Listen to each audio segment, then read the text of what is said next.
अक्षता तेंडुलकर आपल्या सोबत आहेत। अक्षताताई, अनेक अर्थांनी जे वार प्रतिवार होत आहे ते महत्त्वाचे आहेत। आपण बघतोय की ज्या पद्धतीचे आरोप भाजपच्या बी टीम वरती आम्ही आरोप करतोय असं थेटपणे सदा सरवणकर, समाधान सरवणकर यांच्याकडनं होतात। प्रिया सरवणकर यांचा पराभव सुद्धा यालाच कारणीभूत असल्याचं म्हटलं जातं। पराजय पचून घेता येत नाही त्यांना। जे काय बोलतायत पूर्णपणे खोटा बोलतायत, स्वतःच्या बाजू मांडता येत नाही। कुठे आपण कमी पडलो ते त्यांना प्रूव्ह करता येत नाही, म्हणून आपले भाजपवर ते खोटा आरोप करतायत आणि हे अपमान आम्ही सहन करणार नाही। प्रिया तेंडुलकर म्हणजे अक्षता तेंडुलकर यांनीच आमच्या विरोधात काम केलं अशा पद्धतीची टीका करतायत समाधान सरवणकर। दुसरीकडे प्रियाला ज्या वेळेला तिकीट मिळत होतं त्यावेळेला स्वतः अक्षता तेंडुलकर आमच्याकडे येण्याच्या तयारीत होत्या अशा पद्धतीचा आरोप कुणाल यांनी केलेला आहे। कसं बघता याकडे? जो वार्ड 191 आहे ते ओबीसी वार्ड आहे। मी ओपन आहे, मी ओबीसी नाही आहे, तर जे काय तो बोलतोय ते खोटा बोलतोय। तिथे संपला विषय।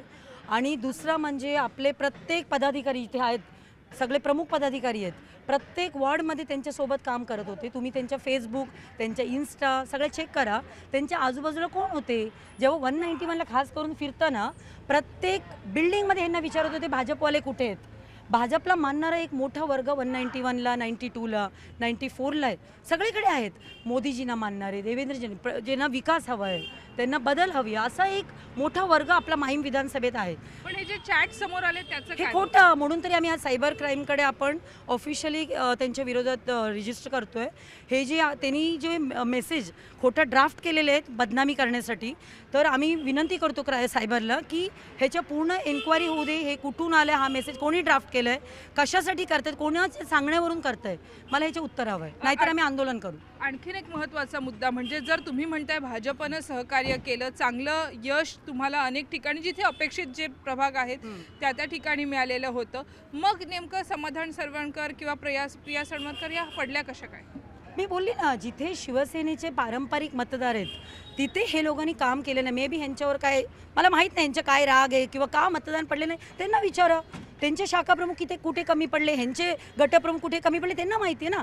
जिथे भाजपचे वोट्स आहेत ते त्यांना व्यवस्थित त्यांना मतं गेलेले आहेत, तर त्याचं उत्तर मी देऊ शकते का, म्हणजे आपले बूथ प्रमुखांनी, आपले पदाधिकाऱ्यांनी काम केलेले आहेत, आपल्या मतदारांनी मतं दिलेले आहेत। पण ह्यांना जिथे पारंपरिक मतं आहेत त्यांना नाही गेले, त्याचं उत्तर त्यांनी द्यायला पाहिजे। त्यांना विचारा त्यांचे शाखाप्रमुख काय करत होता। जिथे अजय कुसुम स्वतः राहतो तिथे नेगेटिव्ह आहे, आपण का नेगेटिव्ह आहे, उत्तर द्या ना तुम्ही। म्हणजे तुम्ही हरलात, त्याचं तुमच्याकडे उत्तर नाही म्हणून तुम्ही भाजपवर ब्लेम करणार आणि आम्ही गप्पा बसू। आय एम सॉरी, नाही होणार। महायुतीमध्ये अनेक अर्थांनी गोंधळ हे जागा वाटपापासून होते, आता हा प्रकार समोर आलेला आहे। खरंच अंतर्गत तुमच्यातील कलह हाच तुमच्या पराभवाचं कारण ठरला? म्हणजे आपसत कलह म्हणजे भाजपमध्ये तरी काहीच नाही, सगळे आपल्या आपल्या पद्धतीने काम करत होते। आपण एक महायुती म्हणून आपण काम करत होते, पण जसं बोलली 182मध्ये सिंगल डे त्यांचे शाखा प्रमुख आलं नाही, आलं का? त्यांचे कार्यकर्ते आले नाही का? नाही हे बोलत 182मध्ये आपण काम नाही केलं। हां, इवन शीतल जे आज निवडून आले, आम्हाला अभिमान आहे तिचं। उलटा हे की नाही, आपला सगळ्यांची इच्छा होती की सगळे वॉर्ड निवडून येऊ दे, पण ह्यांच्या काय नाकामीमुळे आज हरलेत। त्यांनी इंट्रोस्पेक्ट करायला पाहिजे, स्वतः शोधून काढा कारण।